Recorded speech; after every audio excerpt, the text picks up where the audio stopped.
Hey folks, Ray from LoveYourRV.com, and today I'd like to give you a look at my brand new camcorder. Just picked this up.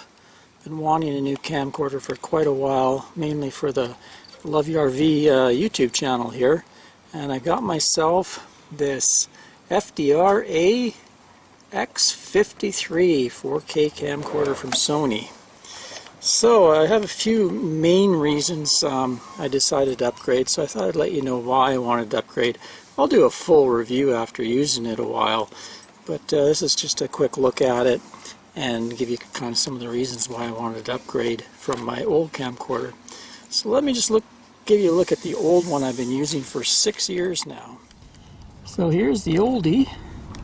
It's a Model FDR-AX53. Like I said, I got it 6 years ago now, and it's been a faithful, trusty little camcorder for me over the years.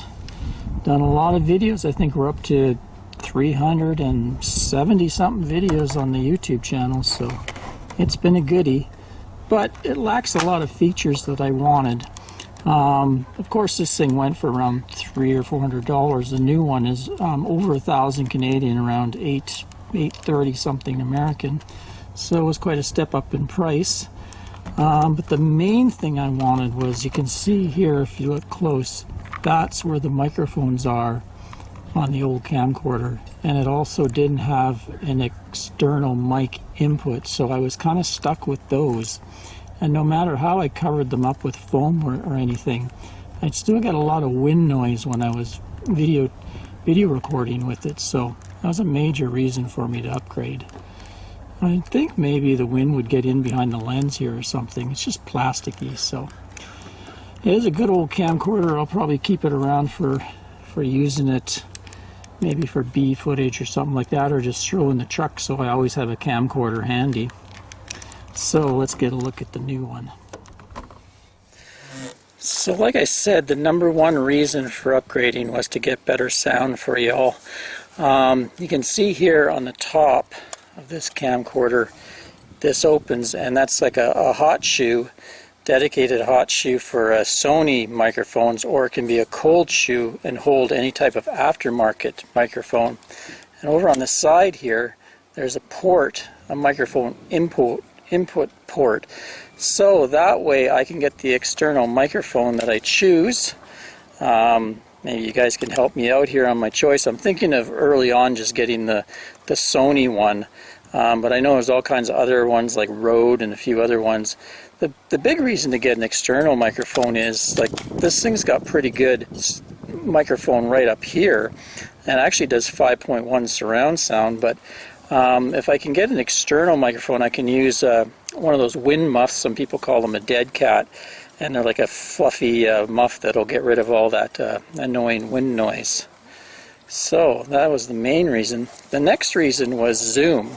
So this has a 30 times clear image zoom, 20 times optical, and then another 10 times they use a digital, and it actually works pretty good. I've already tried it out. And in HD mode, that's 30 times in 4K mode, but in HD mode it'll actually go to 40 times. And then it has a 250 times digital zoom, but it starts to blur pretty good. But I've already done some tests on it, and it really came out really well.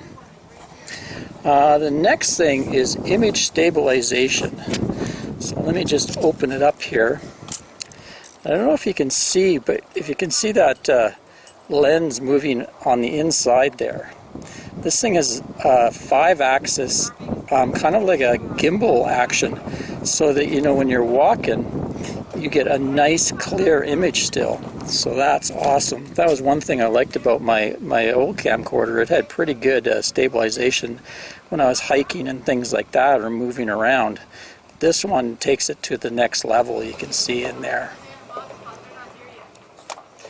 Next is still image capabilities. Yes, it's a video recorder, but it also can act as a still camera, and it has 16.6 megapixels for still images.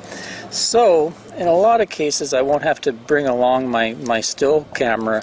This thing will do a good enough job on its own and get me capture me some really nice still images as well as video images. Also, the resolution is so good on this, a lot of times I'll be able to screenshot a frame if I need to pull out a photo, which I have done with my old camera, but it's barely adequate. Sometimes I want some photos for my blog post, and I'll just take them out of the video that I've created, find the right still frame. But with this and the 4K, the sensor in it is really high resolution on it. It has a lot more bits, so when I pull out a still frame, it'll have a lot nicer resolution for me. And finally, it has a wide angle lens. See up here where it says wide. Compared to my old camcorder, it's night and day.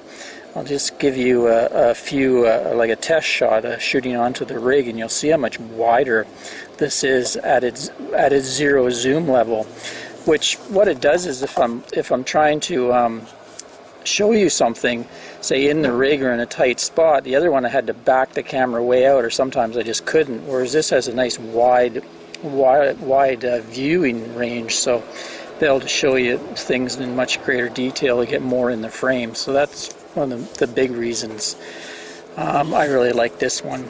Although the camera is much larger, it's about the size of maybe a beer can compared to my little one. My little one easily fit in my pocket, but this thing, it's a lot more pricier, so it's a lot better constructed. It's probably the highest end you can go in the consumer camcorders before you start getting into professional stuff. It has all sorts of other features I'm going to be exploring, and I'll come back in a few months once I've used it for a while and got to know all the features and stuff, and give you a full review and how I liked it. But you'll be able to see in the upcoming videos for yourself, you know, how it's performed for me. So I'm quite excited to start doing some videos with it, and especially down south when we get into those really pretty campsites, I should be able to really give you a really good look at them. I won't probably use the 4K feature that much. Basically, this is going to be an awesome HD camcorder with 4K functionality. Really, the 4K file sizes are just too big for me to be able to upload to YouTube. They just make huge files. So, but if I ever do get into a really nice place where it's a shot worthy of getting the extra resolution, you know, just a pretty place, then I may do some 4K videos. It'd be nice to have anyway. So, thanks for watching. Until next time, Ray from loveyourrv.com. Cheers, everyone.